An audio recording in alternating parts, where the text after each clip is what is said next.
Write 5/8 as a decimal. So in another video I've shown how you can get the denominator of the fraction to become a 10 or 100, and then you can divide using place value. Now 8 doesn't nicely go into 100, so I'm going to show you a different way. So remember, a fraction is a division. So 5/8 is the same as saying 5 divided by 8. And remember, when we're doing revision, we kind of read it backwards. We're actually saying how many 8s go into 5. So if I do my short division, how many 8s go into 5? And you can see I'm putting some imaginary zeros here because I might have to use them. My decimal point is going to be exactly the same above. Let's change colour. Okay. How many 8s go into 5? None.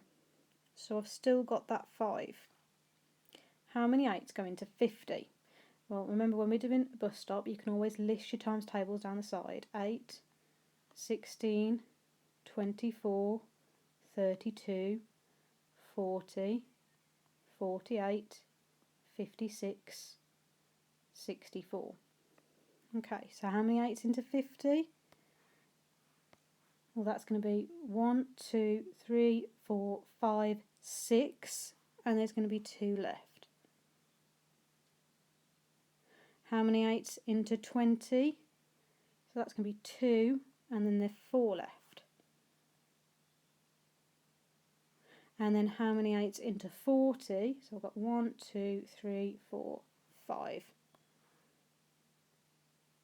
So my answer is 0.625. Write 2/3 as a decimal. So we're going to do exactly the same. A fraction is a division, 2 divided by 3. So that's how many 3s go into 2. And I've got my imaginary zeros. I've got my decimal on top, and we're dividing by it's how many 3s go into, dividing by 3. I'm going to list my 3 times tables down the side. 3, 6, 9, 12, 15, 18, 21. Okay, so how many 3s into 2 is 0. I've still got that 2. How many 3s into 20? 1, 2, 3, 4, 5, 6, but I'll have 2 left. How many 3s into 20? 6, but I'll have 2 left.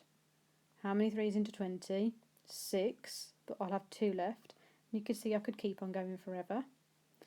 This is called a recurring decimal. It means that those 6s go on forever. We don't have to write them out. We're just going to put 0.6 with a little dot on top, which means 0.6 recurring.